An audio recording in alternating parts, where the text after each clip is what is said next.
Hello and welcome to the Daily Meal for Thursday, the 23rd of June 2022. A lot going on today, so we're just going to jump straight into it. And the first thing we're going to talk about is Millwall target Hull City midfielder. We've been linked with another player. This is an exclusive from Newsatden.co.uk, so let's have a read of this. Millwall are interested in signing George Honeyman from Championship rivals Hull City. Honeyman, 27, came through Sunderland's academy, making his Premier League debut for the Black Cats in 2016. He went on to make nearly 100 appearances for his boyhood club before joining the Tigers 3 years later. Despite suffering relegation from the Championship of 2019-20, the midfielder was nominated for the League One Player of the Season award the following campaign. He was also named in the League One Team of the Season as the Yorkshire-based side won automatic promotion from the third tier.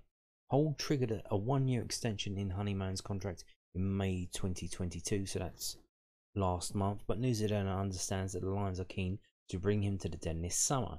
Millwall submitted a £1.5 million bid for Aberdeen's Lewis Ferguson last weekend and are clearly determined to add extra depth in midfield following the departure of Michael Keftenbell. The versatile midfielder, Honeyman is capable of playing as a number 10 or out wide. He's often played on the right side of a 5-2-3 formation, indicating that he may be utilised in the front three if he joins the Lions this summer. So this is clearly the Jed Wallace replacement, it seems. George Honeyman from Hull City seems to be a decent player, but this seems to have come from Newsatden themselves. They say exclusive, so they're not quoting anyone. It wasn't in another paper.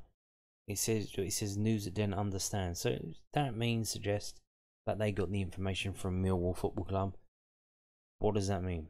Millwall trying to put this out there to placate the fans. Fans are not happy that we haven't signed anyone yet, so you say we are trying to sign people. We're trying to sign Lewis Ferguson. We bid 1.5 million for a player who is worth 4 million, and we're trying to sign George Honeyman. So it seems, is this the one though, or is this literally just a name to throw out there to divert the fans, like throwing a dog a bone? The fans are snarling and growling, and you throw them a bone and they get distracted and start licking and chewing on the bone. So maybe this is the thing we're supposed to be licking and chewing on. George Honeyman from Hull City. But not only that, so a Hull City midfielder, so he's obviously with George Long, who we signed from Hull last season or last summer. Now that the players are back at training, have we got to the point where Gary Rowett's asking the players, do you know anyone who's looking for a new club? Is he going through the whole squad asking, do you know anyone? Do you know anyone? Do you know anyone? And he's got to George Long, and George Long said, yeah, my mate George Honeyman might be leaving Hull, so you want to have a look at him. Is that what we are down to now? Word of mouth? I don't know. Anyway, we're going to move on to this. So the mighty Carabao Cup draw has been taking place, and we will travel to Cambridge United in the first round. So Millwall have drawn Cambridge United in the first round of the Carabao Cup. This is from Newsatden.co.uk. The Lions will travel to the Abbey for the first time since January 2003, where they drew 1-1 against the U's in the FA Cup. The fixture also presents a rematch of last season's second round tie, where Mill beat the League One side 3-1 at the Den. The match will take place in a week commencing 8th of August 2022. A little correction there. We went there for a friendly since 2003. I believe David Ford was playing in goal for them, I think. So we've played them in a friendly before the 20 years that it says the last time we played them at the Abbey. So yeah, because I did go to that game. I do remember that. I think it was maybe 5 years ago. It's kind of hard to keep track of time because of the year and a half, 2 year that we lost to COVID. So yeah, Cambridge United in the Carabao Cup first round, and like they say, it's a team that we played in the second round last season, but that was at the Den. So, what are the chances that you draw the same team in a draw 2 years in a row? Kind of weird, no? The draw was not seeded; it was completely open. So to get Cambridge United, who are a League One side, not a bad draw. We could have got another Championship team, so hopefully we can get through this. Not only that, if you are thinking of going, remember we don't really have any other players, so the first team will be playing, you would assume. So it will be a strong team. We're not rotating anything. I think the only change they'll make will be George Long in goal. Again, they did that last season, so if you're thinking about that, there you go. Obviously, today was fixture release day, dun dun dun, and you've probably already seen it by now, but let's have a little reminder. So the friendlies are, of course, Dartford away, Colchester United away, and Ipswich Town at home, but the opening game of the 2022-23 Sky Bet Championship EFL season is Stoke City at the Den. Saturday the 30th of July, kind of weird starting in July, but it is what it is. 3 o'clock kickoff so far.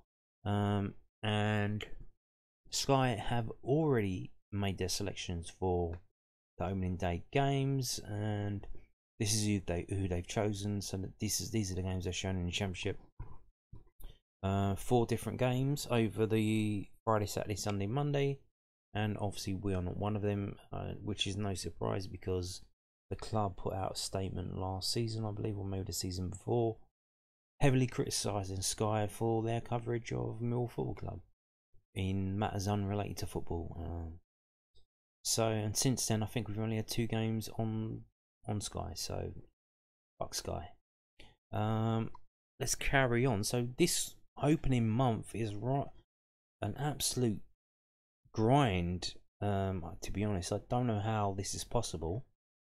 The cup game is there. I think that's provisional. I don't think that's sorted for that day, so don't book your train tickets just yet. Not only for that reason, but hopefully it'll be sorted by them by the 9th of August. But obviously we got a tube strike, a train strike happening, so maybe watch out about buying your tickets, train tickets for that. But we have second game of the season, Sheffield United away, the playoff finalists or semi-finalists. So that's not easy.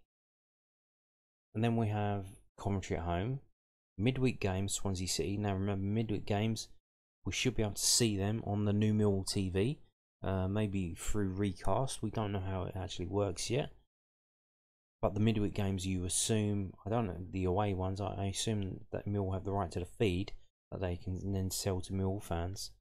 Would it still be £10 per game? Who knows? But I'm going to tell you about the midweek games because you can buy them to watch it. So look at this. We got Norwich away on the 20th of August.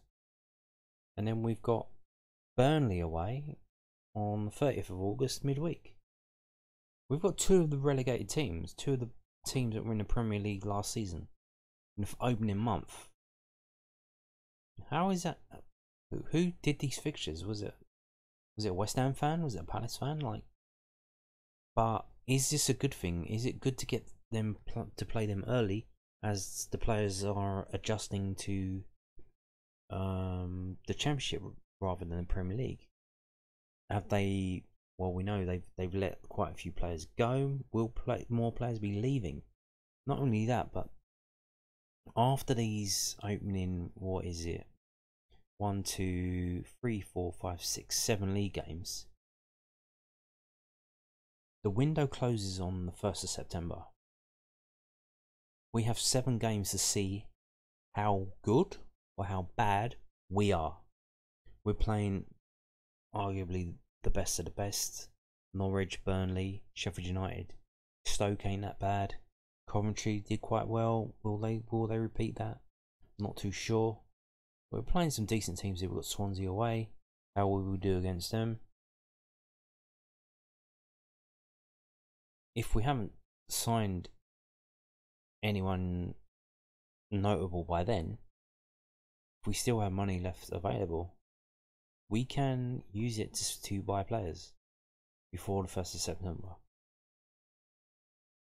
Not only that, but obviously with the window still being open, maybe some of these teams will be looking to move players on, and that might help us to play them early. So we will see. Let's scroll through the fixtures. It's all the same teams, just in what order you play them, isn't it?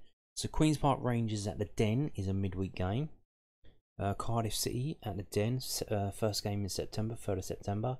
Obviously, Stephen Morrison, Marlon Romeo coming back. Will that go off without an incident? I don't know. Hopefully it's not. There isn't anything coming out of that game unwarranted. So Rotherham United away is a midweek game. I know. I'm sure you all wanted to go to that one, but it's a midweek game. Just a reminder, this league this season is very northern. It's not very good for us. So we have Watford at home is a midweek game. Former Premier League team Watford. Wednesday the 19th of October. West Bromwich Albion featuring Jed Wallace, as we will talk about next, on Saturday the 22nd of October at the Den. So that should be fun. Then we go into November. There's a midweek game to kick off November, Birmingham City away. And then the game before the break, if you have a look here, we've got a game on the 12th of November, and then the next game is on the 10th of December. So the last game before the break is Preston North End away. That's not too bad. And the first game back after the break is Wigan Athletic at home. Again, not too bad, not shabby. Luton Town away is the game just before Christmas, Saturday 17th of December. And the Boxing Day game is Watford away. Watford away. Which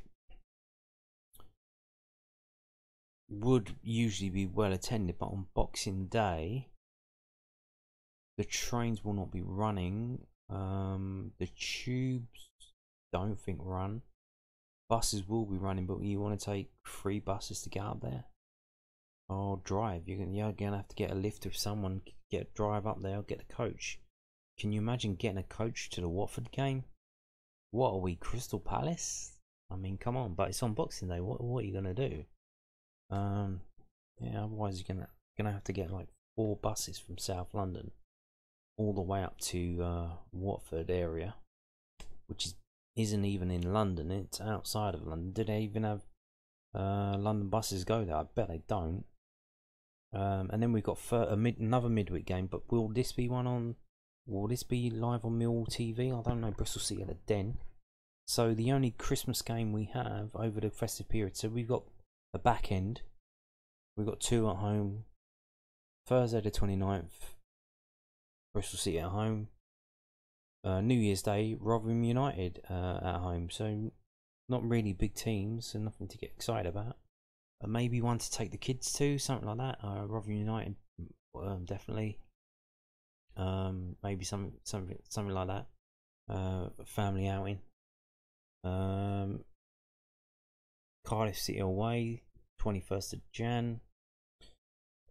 Sunderland at home, Saturday the 4th of Feb. And then another midweek game, Coventry away is a midweek game on Valentine's Day. Valentine's Day. What do you get? The love of your life? A ticket to Coventry away. And then we got Norwich at home in March, 4th of March. Another midweek game, Swansea City at the Den, the 14th of March. So is that both games against Swansea are midweek games? So they obviously don't want the fans travelling to those games. April Fool's Day, West Bromwich Albion. Will Jed Wallace be the fool on West Bromwich Albion away for Millwall? Now we come to Easter, Good Friday. We have Luton Town at the Den. Luton Town, who have lost quite a few players, I think they are absolutely going to struggle to repeat what they did this season and get into the playoffs. I don't think they're going to be getting into the playoffs. I think it's going to be quite a struggle for them. And then on Easter Monday, Hull City on Easter Monday. Now I'm sure some of you who are watching may remember Hull City on Easter Monday as quite a good omen. And then we have another midweek game, Tuesday 8th of April, Birmingham City the Den. Wigan away, I know you're all interested in that, is in 22nd of April. No, I'm joking. We usually take about 90 fans to Wigan away. I did that once and it was absolute ghost. It was like a stand that holds 5,000 and they put us in the middle of it, and literally 90 of us. And the last game of the season is at the Den. We indeed have a game. The last game of the season and the first game of the season are home games. And again, Blackburn Rovers at the Den. Who remembers Blackburn Rovers, the last game of the season and winning promotion? Who remembers that? Fantastic stuff. So there are the fixtures, of course subject to change due to Sky Television messing us around. But which game are you looking forward to? Which away journey do you want to do? What do you think about this opening month? Is right?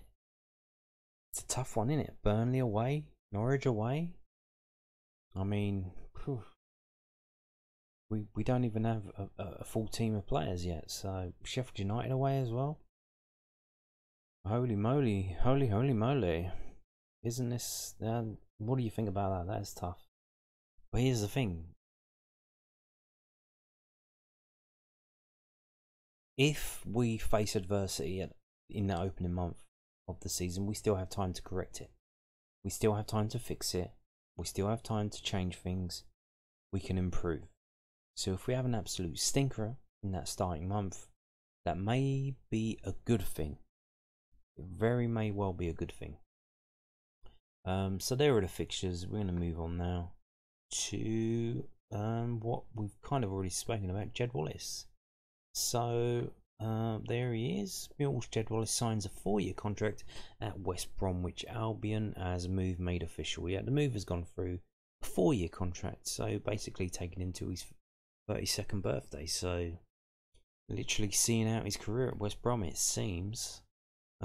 Jed Wallace has completed his move to West Bromwich Albion, signing a 4-year contract. Millwall had made a significant offer to the 28-year-old in the hope that he would extend his stay in SE16, but instead Wallace, who has also an interest from Burnley, has opted to join the Baggies. The former Portsmouth and Wolves attacker made 259 appearances for the Lions and scored 42 goals. Nottingham Forest wanted Wallace in the January transfer window, seeing 2 bids rejected, but did not come back with a fresh offer after their promotion to the Premier League. Now, what does that say to Jed Wallace? He apparently left Millwall. He wanted to play in the Premier League. He's gone to a team that finished below us in the Championship last season. So a lot of people saying, well, West Bromwich Albion are a bigger club. Well, I guess depends how you measure it, but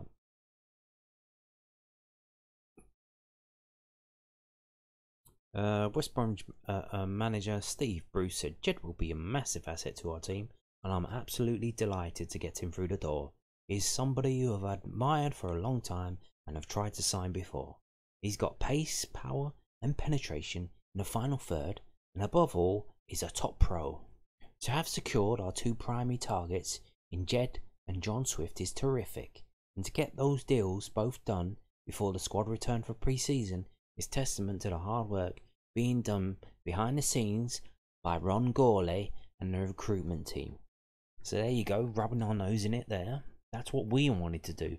We wanted to sign our targets before the pre-season starts, and that's what they've done. So Jed Wallace, done and dusted, gone. He literally waited until the very last minute. Yeah, Jed Wallace tweets a message to Millwall fans after clinching West Brom transfer.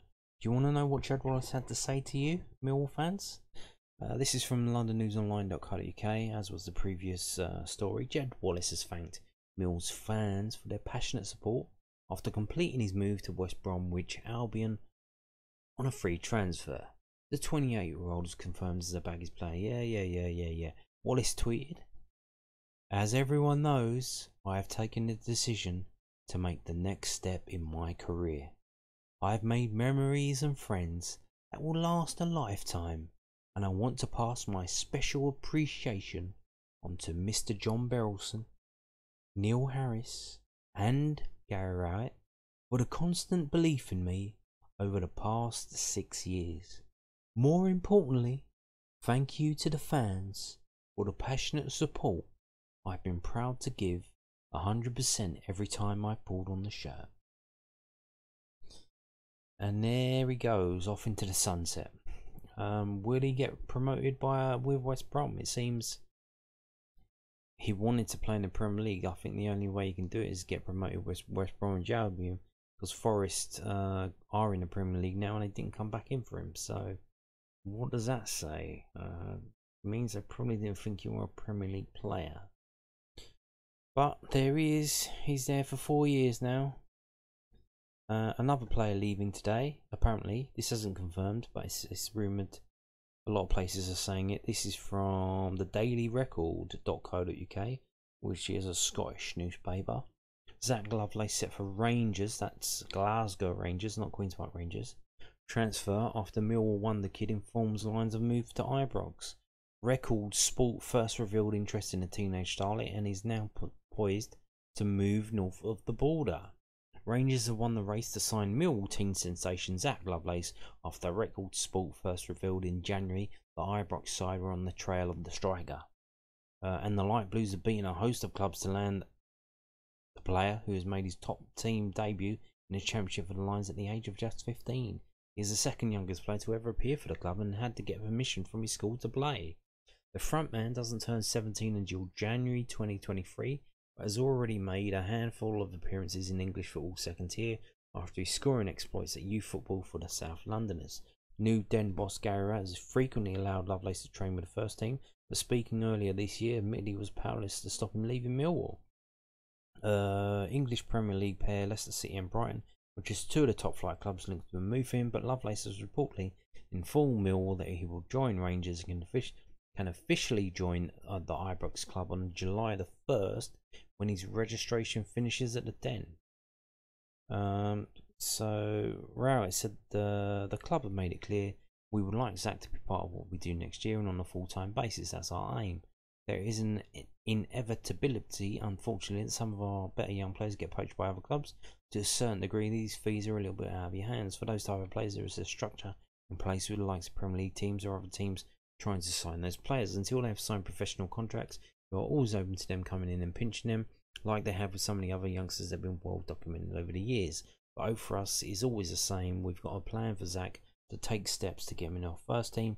You've seen some of that plan developing perhaps a little bit quicker than we all anticipate, but that was down partly to opportunity in his performances in training. Giovanni Van Bronckhorst will now be hoping to continue his meteoric rise and make it into his first team. Yeah, I think that's highly doubtful. I don't think he's going to get anywhere near the Rangers squad. He's probably going to go out on loan and probably back on loan to someone like Sutton United. To be honest, yeah, I don't see what all the fuss about is with him. I've obviously seen him play for the first team. The literally handful of minutes that he's had. Not really done anything, but what he was coming on as a sub with like 2 minutes to go, 3 minutes to go, stuff like that. But I see him play for the under 23s, and even though he scored, I'm like, I really didn't see what was there. Why is everyone so hyped about? I really don't get it. Now, here's the thing. Obviously, the teams have all data analytics and all that, and they've got stats and stuff. So maybe they're watching him, and it's informed by stats and stuff like that. But do the stats cross over? If the stats from playing in a season of under 18s, what does that do to, say, if you're going to be a decent under 23 player or a decent player in your first team? Because the stats are in the under 18 league. So, but we'll see. Will he? What do you reckon? Do you think he's going to play any minutes for Rangers this season? I doubt it. I doubt it. Will he even make an appearance for Rangers? Or is this like, now we know Rangers have been involved in a little bit of financial skullduggery in the past. They got relegated all the way out of the league for it and had to work their way back up.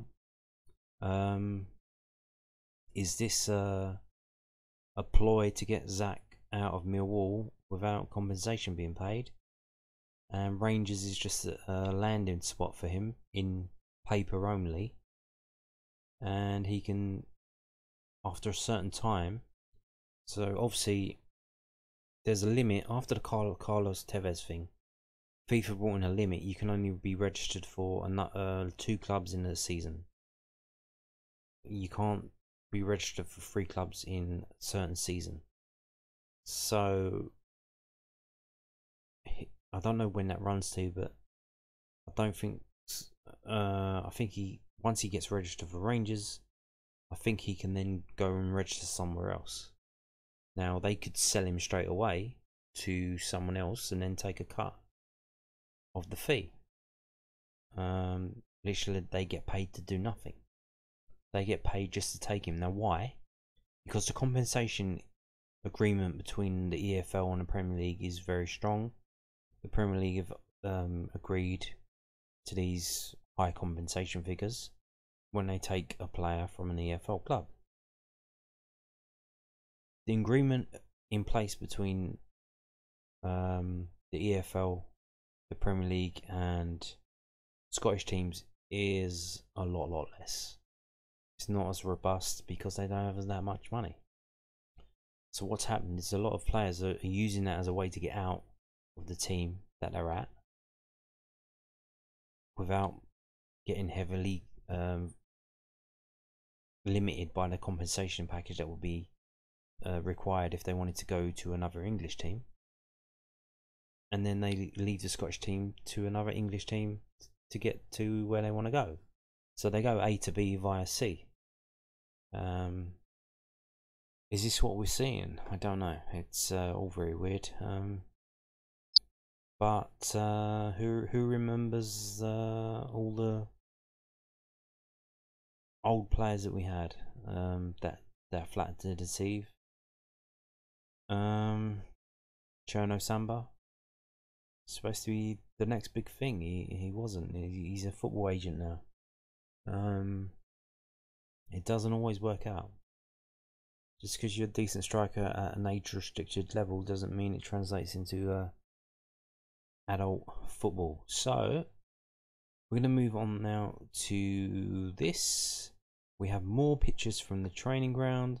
Here we get a decent look at the shorts, and there you can see they don't look that bad today. For some reason Scott Malone is wearing long trousers. I don't know, because it's absolute fucking boiling today. There we get a look at the top. So we saw, if you look on the right hand side, the yellow top that the geezer there, I think that's Carolan is wearing. So we saw the yellow top that Gary Rowett was playing. I said it makes him look a bit like a referee. So they're doing the same thing, but as a zip up. What do they call that? Quarter zip.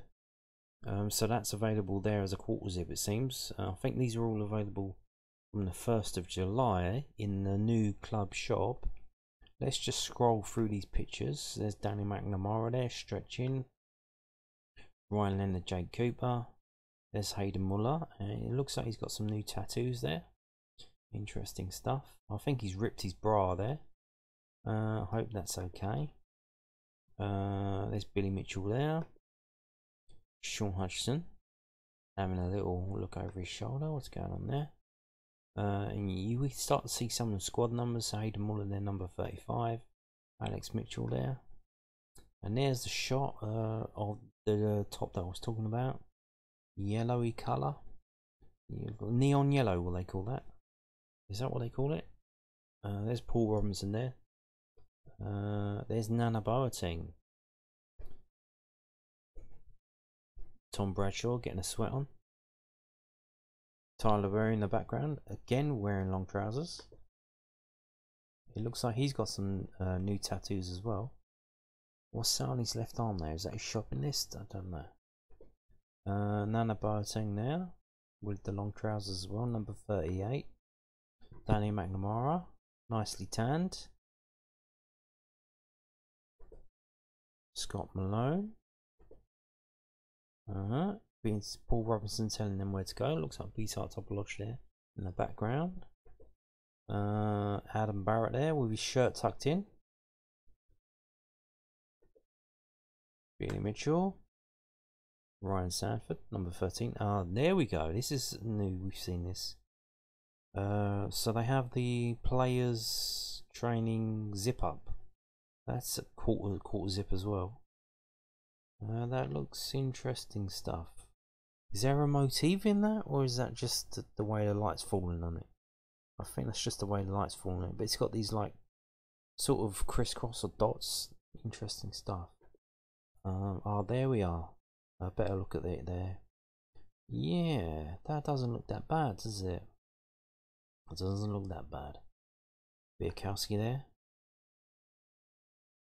Interesting stuff. B-Sart Topolodge getting involved in the first team training there. And the bib he's wearing, Hummel Husky Chocolate, red bib. Not bad. And a green one as well. Interesting stuff. There is Isaac Loffy. Right, okay.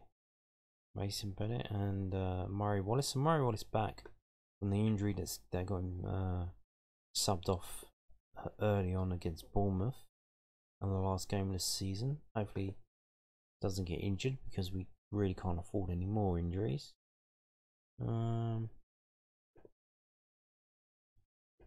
Yes, so let's just scroll through these. I don't know how many there are. I think it loops around, so when we get back to the crowd shot, yeah, that's it. So there you go. There are the pictures from day 2 of training. Interesting stuff. Interesting stuff. So we're gonna start to finish now. This is from londonnewsonline.co.uk. So apparently Danny Ballard is off to Burnley. Burnley again, according to the Athletic, they bid £2 million for him, which doesn't seem a lot, but it's too rich for us. He's set to undergo a medical at Turf Moor, so Danny Ballard off to Burnley. Now he obviously was up there the other season with Blackpool, so I don't think the Blackpool fans will like that too much. Although I think Blackpool's bigger rivals are Preston, aren't they? It's Burnley's Blackburn. They're the fierce rivals, so but I'm sure they're not going to like him joining Burnley. But they have the Premier League money, and they bid £2 million for Danny Ballard, which again you think, I don't know why more clubs aren't going in for him at that price. He seems to be a star. But mate, like again, the analytics, I don't know what the teams are looking at, but they're seeing something that they don't like. Guess, and that's putting them off.